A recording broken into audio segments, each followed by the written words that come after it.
Hello, first graders. This is Mr. O, and I hope you have had a great morning so far. We've got a really good book to read today. The title of today's book is A Fine, Fine School by Sharon Creech. Pictures by Harry Bliss. So Sharon Creech wrote the words, so that makes her the author. And Harry Bliss drew the pictures. And another word for someone who draws the pictures is the illustrator. So the illustrator who drew the pictures in this book is named Harry Bliss, and the author who wrote the words is Sharon Creech. So are you wondering, as you look at this picture, why the girl on the front cover has such a big backpack? What else do you notice? Do you see all the notes stuck to her backpack?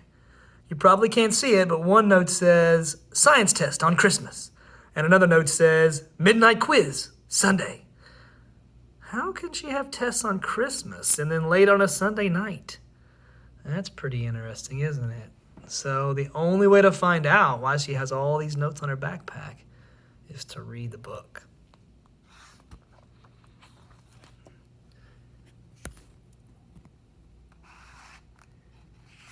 A Fine, Fine School by Sharon Creech, pictures by Harry Bliss.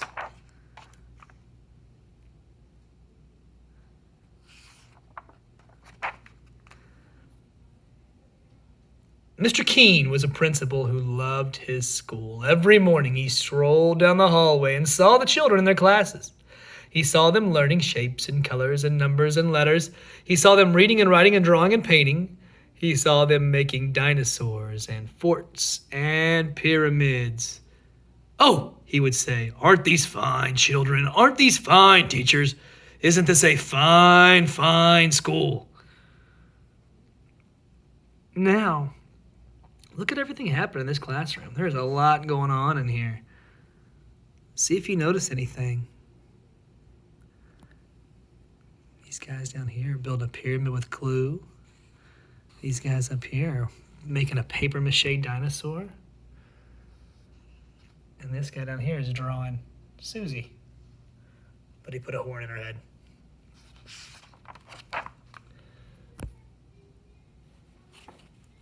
Near Mr. Keene's school, Tilly lived with her parents and her brother and her dog Beans in a small house next to a big tree.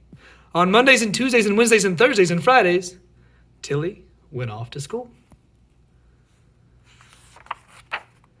At school, Tilly learned her shapes and her colors and her numbers and letters, and sometimes when she saw Mr. Keene standing in the hallway, he waved. "Aren't these fine, fine children?" he said to himself. "Aren't these fine teachers? Isn't this a fine, fine school?" On the weekends, Saturday and Sunday, Tilly climbed her favorite tree. The speech bubble here says, "I'm stuck, get help." And she took Beans on walks and threw him sticks. "Let go now, Beans." And she pushed her brother on a swing and tried to teach him how to skip. The speech bubble here says, "Be one with the skip." The speech bubble means this is what that person's saying. And this one's actually a thought bubble. I was wrong, so he's thinking this. But on Mondays and Tuesdays and Wednesdays and Thursdays and Fridays, Tilly went off to school. Beans and her brother did not like to see her go. "Hurry, hurry, hurry home," her brother called. One day, Mr. Keene called all the students and teachers together and said, "This is such a fine, fine school. I love this school. Let's have more school. From now on, let's have school on Saturdays, too." The teachers and the students did not want to go to school on Saturdays. But no one knew how to tell Mr. Keene that. He was so proud of the children and the teachers and of all the learning they were doing every day. So, what are you guys thinking about school on Saturdays? Think about what the students and teachers should say to Mr. Keene. What would you say to Mr. Keene? All right, back to the book. And so, that Saturday, Tilly set off for school. "But it's Saturday. What about the swings?" her brother called. The following month, Mr. Keene announced, "This is such a fine, fine school. I love this school. Let's have more school. From now on, let's have school on Sundays, too." The teachers and the students did not want to go to school on Sundays, but no one knew how to tell Mr. Keene that. He was so proud of the children and the teachers and of all the learning they were doing every single day. And so, that Sunday, Tilly set off for school. "But it's Sunday. What about the skipping?" her brother called. The following month, Mr. Keene called everyone together and said, "This is such a fine, fine school. I love this school. Let's have more school. From now on, let's have school on holidays too. On Easter and Ramadan and Thanksgiving and Christmas and Hanukkah and all the holidays on every calendar." Now, the teachers and the students did not want to go to school on holidays, but no one knew how to tell Mr. Keene that. He was so proud of the children and the teachers and of all the learning they were doing every day. Now, what do you think? What do you all think that the children think of Mr. Keene's idea now? I don't know. Can you see him up close? How do you think they're feeling there?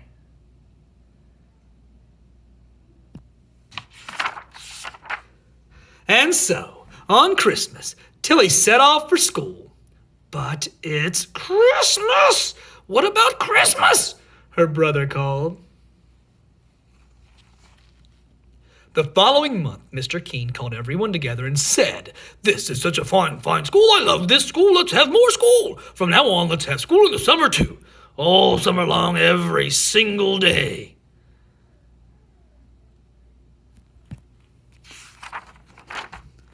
"How much we will learn," he said.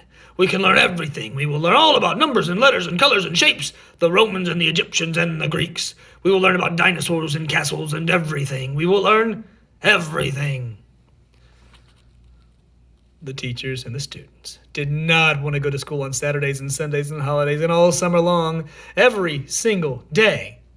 But no one knew how to tell Mr. Keene that. He was so proud of the children and the teachers and of all the learning they were doing every single day. So look at this illustration. The illustration means the picture. The teachers and the students do not want to go to school every day, do they?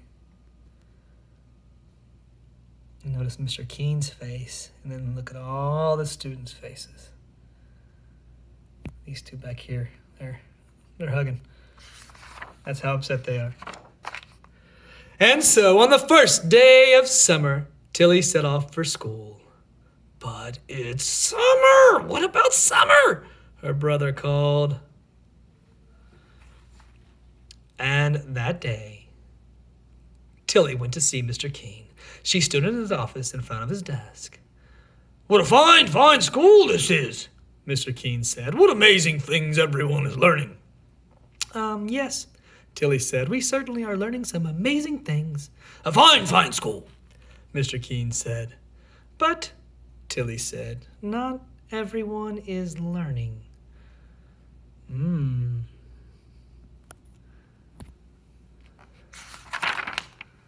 "What?"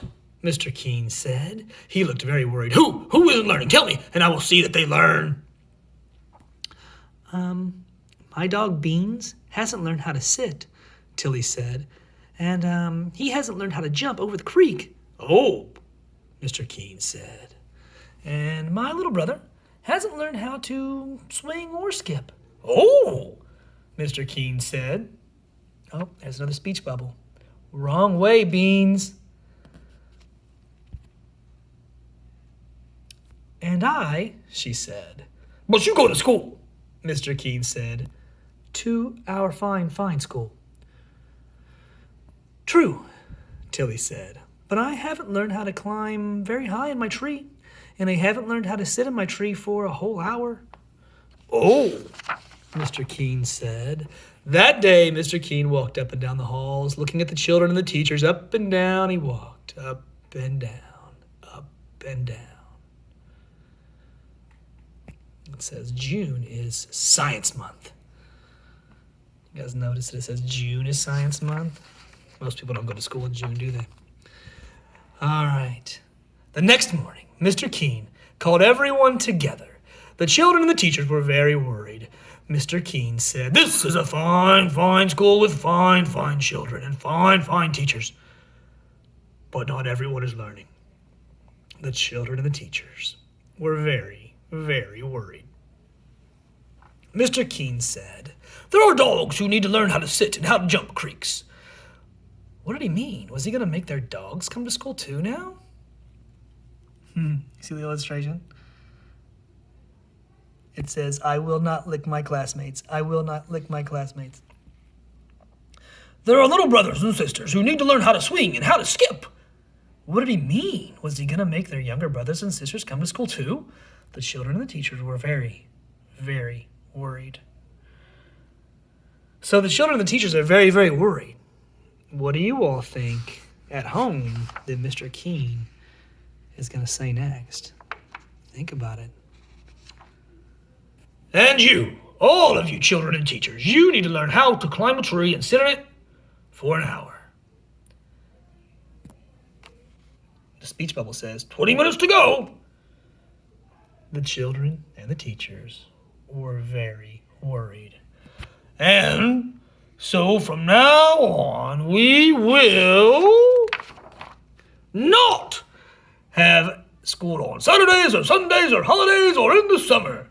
A huge, enormous roaring cheer soared up to the ceiling and floated out the windows so that everyone in the town heard the fine, fine children and the fine, fine teachers shout, "Fine, fine, fine!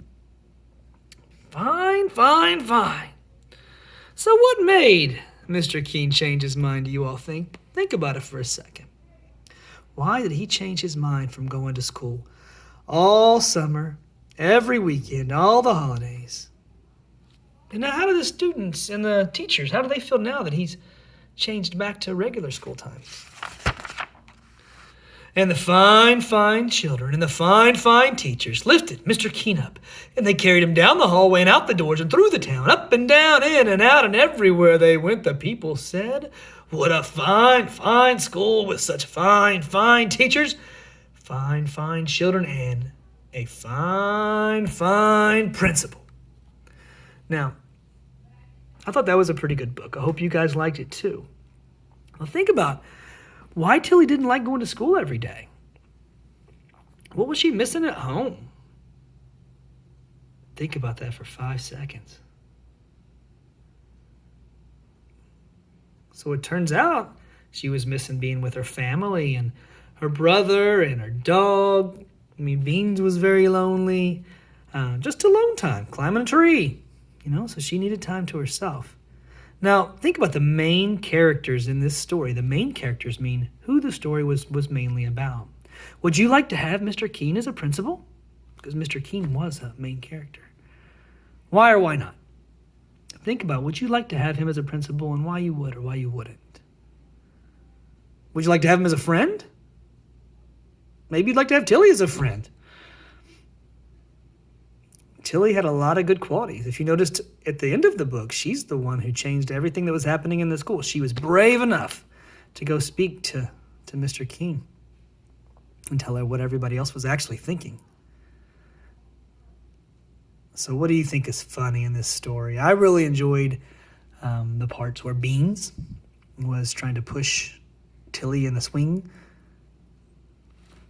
If you guys remember that. I also like the part where Beans came to school and he was writing on the board. That was funny. To me, most of the funny things revolved around the dog, but you might be different. This banner says Easter Schmeaster. Now, the teachers and the students don't tell Mr. Keene what they think. So what do you think about that? Tilly had to do it, right? What do you think about the teachers and the students being really upset about going to school all the time, but never speaking their mind, never telling Mr. Keene that they were missing out on things at home? Think about that.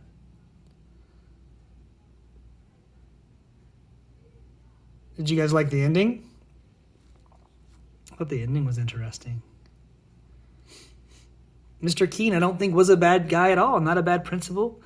He just liked school so much that he thought you couldn't have too much of a good thing. And the kids loved school too, it looked like. But too much of anything can be bad for you. All right. Well, I hope you guys have a great rest of the day.